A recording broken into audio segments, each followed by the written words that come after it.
Thanks, guys, for joining us in a very difficult, obviously, time across the country and weird circumstances here during the draft. But we're doing things virtually. We couldn't be more excited to name Emerson Hancock the Mariners' sixth pick in this 2020 draft. Unbelievable track record in the SEC, 6'4", 215 pounds. True power arm with the ability to have a chance, with ability and a body that's physically built to last for innings and pitch at the top of the rotation. We're really excited going into a season like this that we would even have a shot at Emerson, since probably midway through last year, towards the end of the season, he was considered to be in contention for the first pick in this year's draft. So once again, our scouts did a wonderful job. John Wiedenbauer, Jesse Capellish, the entire analytical staff, to put us in a position to really have an opportunity to get a player of this caliber at pick 6. Scott, how does he fit in? You got that group of young guys you got coming in. You got to be pretty excited about that group. Yeah, I think it was to sit back there the other night, and Jerry and I and some of the guys in the front office were talking, thinking about if you put Emerson Hancock in with, Justice Sheffield, Dunn, and then we have Gilbert coming, Kirby, Williamson, Isaiah Campbell, and you put Emerson, who fits that mold both on and off the field. This kid is wired just like those guys, and it's something that we've talked about a lot here since I've been here 3 years ago, saying not that only we want players that have great ability that can impact the field, but off the field as well, that are wired a little different. And this kid is definitely that. Not only is he a special player, he's a special kid that is wired just like those guys, really cares about winning, and also doing not only right on the field but off the field. And fitting in, to answer your question, I think Jerry made the joke, we're starting to become like the Wells Fargo of young pitching. And Emerson jumps right into that class with that group that we're starting to stockpile some arms and have a pretty good arms race here that could lead us to some winning times in Seattle. Hey, Scott, it sounded like there was some concern about some fatigue, shoulder fatigue or something early in the season, and some kind of shaky performances. What did you guys see in all of that when you went back and looked at it? Yeah, it's kind of interesting. We've done so much work on Emerson. It's like last year he had a lat strain probably that set him back 2 weeks, and then came back, finished the year out, and didn't play in the summer. So we wound up staying on campus working out, and we just really chalked it up to a kid that was just building his strength back up. I mean, as late as today, I was watching his last start of the season here, which was only his 4th start, and I think his first 2 outings of the year he maybe gave up some hits. But he still was 94, 97, had showed all 4 pitches. He's got a power breaking ball and a slider. And it's probably his best pitches is changeup, for which we're really excited about. Having 4+ pitches across the board, velocity's up to 98, 99. He pitches at 95. I think the biggest thing for Emerson was the expectations were so great going into the year of what he did in 2019 that a couple starts early on, just like I chalk it up to a spring training pitcher, goes out his first couple outings and is building himself up, gets hit a little bit, and then when the bell rings later in the season, come April 1st when the big league season starts, they're ready to go. So we didn't see anything concerned with that. It actually probably played up our opportunity to get him, where people might have got a little scared just because they thought it would be a little better. But I don't think any kid across the country come February 14th is really ready to go 9 innings, and we don't expect it of our big league players. Why should we expect it of our college and our high school kids? Scott, there was a bunch of surprise with a lot of the picks in front of you. Normally you would be in the same room to deal with that.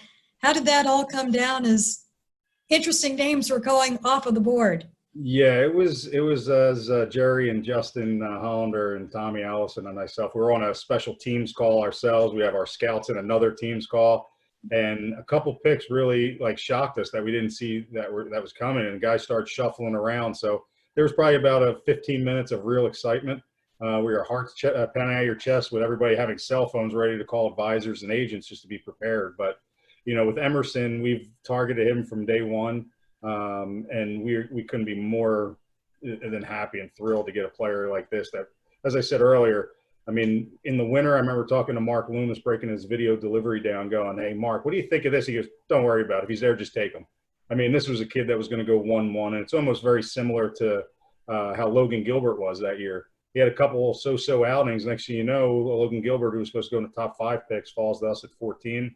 And that's, in this situation, just being prepared and having a good group of of not only scouts but analysts and even our HP going through various videos and going through his delivery from 2019 to 2020.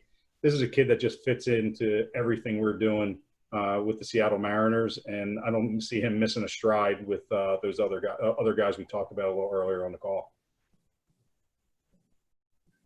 Scott, with a kid with this kind of a talented arm, how do you get him innings this summer? Where can you send him that he would stay sharp?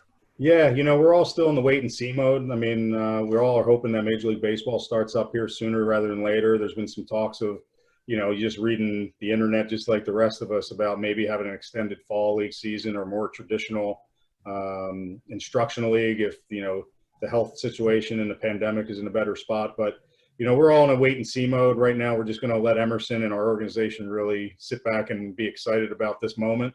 And then we'll take the next step with Andy and our PD department and what Major League Baseball sets out guidelines-wise over the next few weeks. Scott, there were good players. I mean, guys you were interested in there. Was it when Hancock was there, was that the immediate go? I mean, was he the top of the board, or did you have to do some discussion? No, we've targeted him. We made a decision. We really didn't think it was going to be a hard decision, except, we were waiting to see what would happen with the first couple picks. And there was a moment where we said, what could happen here? Would someone take Emerson, 3 or 4?